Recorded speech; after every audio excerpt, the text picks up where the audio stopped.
Bonjour à tous et à toutes, j'espère que vous allez bien. Aujourd'hui on se retrouve pour une nouvelle revue d'oracle. Un oracle assez exceptionnel que j'attendais depuis longtemps. Donc on va découvrir ça ensemble. Si vous ne me connaissez pas encore, je m'appelle Camille Verna, je travaille avec les archives akashiques et en soins énergétiques. Et chaque mois, je donne un soin énergétique gratuit. Il y en a un seul par mois. Vous pouvez vous y inscrire, je vais vous mettre le lien juste en description de cette vidéo.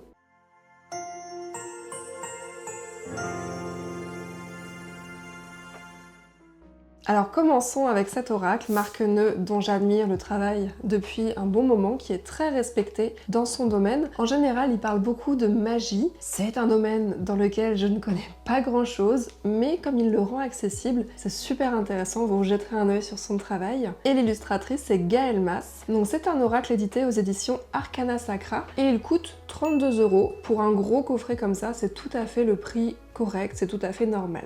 Donc on voit sur la couverture l'oracle magique des sabbats. Donc on est sur une ouverture magnétique et à l'intérieur du coffret on retrouve l'image de couverture de la boîte. Alors moi personnellement je suis en cours d'études sur le celtisme, donc je connais Samhain, Imbolc, Beltane, et nous on disait Lughnasadh et pas Lamas, mais du coup j'imagine qu'il va y avoir des correspondances. Ah, au centre, j'avais pas vu, on a le soleil aussi et la lune au milieu. Le livret fait 200 pages et il a l'air extrêmement dense. Waouh!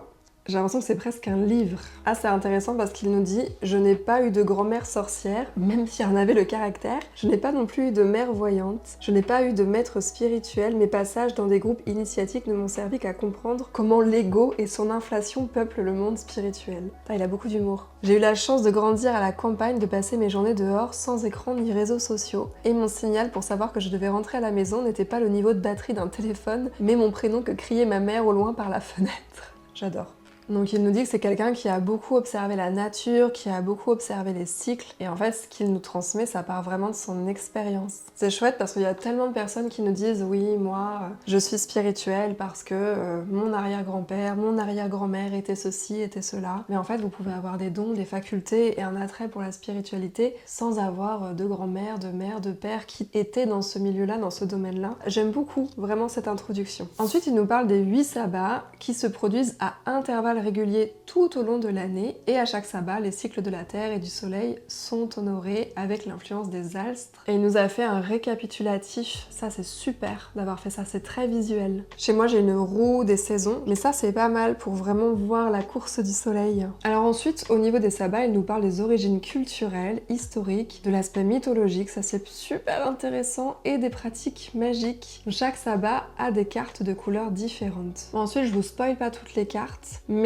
pour chaque carte c'est assez dense ce qu'il nous a mis. Il y a une signification générale, les personnages, le caractère, la mission du moment, les correspondances et les actions magiques, la signification divinatoire et événementielle, la signification occulte du symbole, parce que c'est quelqu'un qui travaille beaucoup sur les symboles, et un conseil de pratique pour la vie quotidienne. Et c'est pour ça que le livret est aussi gros, c'est hyper dense en fait ce qu'il y a pour chaque carte. Et alors ce que je ne vous ai pas montré, c'est qu'à l'intérieur il y a une carte pour organiser votre tirage. Alors voilà la carte dépliée, elle est assez grande et vous avez une carte pour chaque sabbat qui est organisée vraiment sur votre plateau. Vous avez les symboles, vous avez aussi les signes astrologiques. C'est très chouette d'avoir fait ça. Parfois, j'ai vu que dans certains oracles, il y avait des personnes qui mettaient des tissus pour des tirages. J'aime bien aussi ce format papier. Alors au niveau des tirages, vous pouvez utiliser la carte que je vous ai montrée. Vous avez un tirage en croix qui est possible, un tirage de la délivrance. Le tirage de la délivrance, c'est conçu pour répondre à des questions avec des influences négatives, des malédictions ou des envoûtements. Ensuite, on a le grand tirage de la roue des sabbats, donc là on va utiliser tous les espaces sur la carte. On a le tirage de dialogue avec les esprits, et ensuite vous avez les tirages beaucoup plus complexes qui vont nécessiter vraiment beaucoup de cartes. Alors le livret est extrêmement dense et on va regarder les cartes. Les cartes sont toutes petites. Je m'attendais pas à cette taille-là par rapport à la taille de la boîte. Je sais pas si vous voyez la différence, l'écart entre les deux, mais hyper pratique à mélanger, super bien pour les petites mains. C'est juste que par rapport à la taille du coffret, j'étais surprise. Sur le dos des cartes, on retrouve la même illustration que sur le coffret, la roue des sabbats.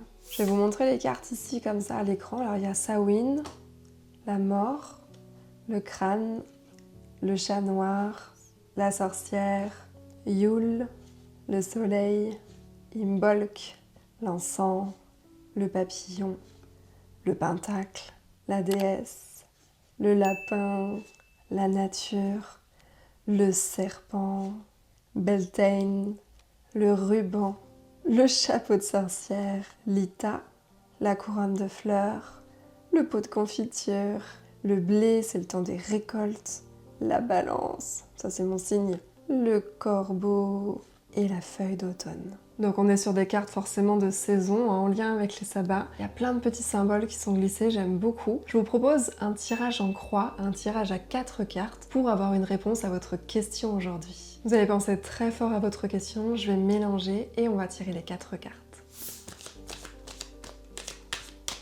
Alors le tirage en croix, j'ai tiré les 4 cartes et celle-ci c'est la situation actuelle.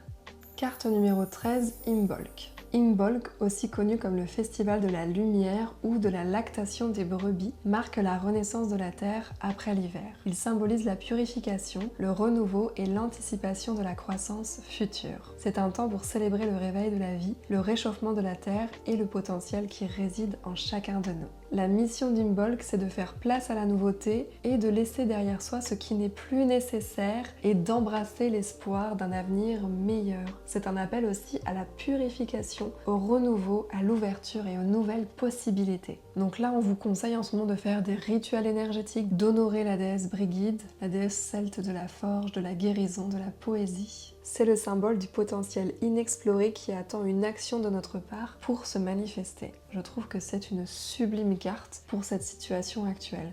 Donc renouveau, renaissance, purification, on laisse ce que l'on ne veut plus derrière soi et on avance. La deuxième carte, c'est le remède à la situation. Et c'est la carte Ostara. Signification générale d'Ostara, ce sabbat connu comme l'équinoxe de printemps symbolise l'équilibre entre le jour et la nuit. C'est l'éveil de la terre, de l'abondance, de la vie qui est sur le point de se déployer. Ostara est marqué par l'arrivée des premières fleurs, c'est le bourgeonnement des arbres, des fleurs, la naissance des animaux. C'est un temps de renaissance, de renouveau et de joie. Bon bah c'est parfait, hein, juste après Imbolc. Donc là, on vous dit que la solution à cette situation, la résolution, c'est que vous êtes plein de vie, vous êtes vibrant, vous êtes prêt à embrasser chaque jour comme une bénédiction, que vous célébrez les nouvelles perspectives et les correspondances magiques. Durant Ostara, on pratique des rituels pour attirer l'abondance, la fertilité. On peut planter les graines au sens propre ou au sens figuré. En occultisme, Ostara représente le renouveau de la vie, l'équilibre jour et nuit, l'abondance de la nature au printemps. C'est aussi un symbole de fertilité, de croissance, d'optimisme et de joie. Alors autant le premier symbole Imbolc, voilà, j'aurais du mal à l'interpréter, mais ce deuxième symbole, avec comme ça cette lune dirigée vers le ciel, ou alors ces cornes de taureau ou de vache, pour moi c'est la première chose en fait que je vois sur la carte. Bon, aussi il y a tout l'aspect floral là qui est tout autour du symbole, mais ce symbole là pour moi il est hyper parlant et il me fait vraiment très très vibrer comme symbole. Donc la troisième carte ça va être les forces adverses. L'arbre de mai. Le mât de mai est un symbole de la communauté et de la joie d'être ensemble. Dans le contexte de Beltane, la carte symbolise la célébration du renouveau de la vie, le respect des cycles de la nature et le partage de la joie avec la communauté. Alors l'arbre de mai, si vous ne connaissez pas, c'est souvent utilisé lors des mariages, lors de certains rituels un peu de communion, d'union, et chaque personne va avoir un fil au bout de la main et on va tous tourner ensemble tout autour du poteau de l'arbre et ça va enrouler les fils, ça va être très très beau parce que ça va dessiner tout autour de cet arbre de mai. Alors la signification de cette carte, ça indique une période de célébration, de joie, d'envie de partager. Ça peut aussi indiquer le besoin de demander de l'aide. Donc là, comme on est dans les énergies adverses, j'imagine qu'on est plutôt dans ce penchant-là de la carte. Donc là, ce que je vois ici, c'est peut-être ce besoin d'aller au contact des autres, d'aller demander aux autres, demander conseil, demander de l'aide. Et la dernière carte, c'est la finalité. Et c'est la carte de la balance. Alors on vous dit que pour cette situation, la balance, ça symbolise bien sûr l'harmonie, l'équilibre et la justice. Cette carte représente l'idée de peser les options, de prendre des décisions équilibrées et de chercher l'harmonie dans tous les aspects de la vie. La balance suggère un moment de réflexion, d'évaluation et d'appeler un jugement juste et impartial. Donc là, ce que je peux entendre, c'est peut-être que l'on vous demande de prendre une décision, de faire un choix équilibré et juste. Si vous vous sentez représenté par la balance, vous êtes alors sûrement d'un caractère réfléchi, équilibré, vous recherchez l'harmonie dans votre vie et vous prenez des décisions avec une grande considération pour toutes les options, vous allez bien réfléchir. Mais peut-être aussi que vous pouvez avoir peur un peu de vous mouiller. Ça peut être difficile pour vous peut-être de prendre parti. Donc là, ce que la carte vous dit, c'est de rechercher l'harmonie, l'équilibre, la justice, et voilà, de prendre une décision équilibrée, peut-être aussi de réfléchir avant de la prendre. Donc un tirage très positif, vous êtes dans des énergies de renouveau, vous êtes en train de vous régénérer, de vous purifier. Vous avez aussi le moyen de planter des graines, de fertiliser le sol de votre vie pour amener des nouveaux projets. Vous avez ensuite la célébration avec la communauté, peut-être aussi le besoin de demander de l'aide, de vous faire conseiller, et enfin de prendre une décision juste équilibrée. Alors cet oracle, écoutez, il est pas mal du tout, très sympa, très simple d'utilisation. Les cartes sont très jolies, assez simples. Il n'y a pas plein de détails forcément, mais il y a des jolis symboles. Les explications sont claires aussi. Je dirais que ça se répète un tout petit peu dans le livret. C'est peut-être le seul bémol, c'est que voilà, c'est très répétitif à chaque carte. J'ai pu un peu feuilleter le livret et bon, ça aurait pu être un tout petit peu plus court, mais c'est intéressant. Ça permet de bien découvrir l'univers des sabbats et voilà, tout ce qui est un peu magie, un peu occulte. Donc je dirais que cet oracle peut être bien pour commencer à rentrer dans cet univers-là. Après, si vous faites déjà beaucoup de magie, si vous connaissez déjà tout sur le sujet, c'est un oracle, je pense, qui peut être sympa, mais vous allez déjà avoir plein de connaissances. Que moi qui débute, c'est vraiment parfait. Les couleurs sont très belles, c'est des couleurs chaudes, c'est très cocooning, on a envie de se tirer les cartes au coin du feu.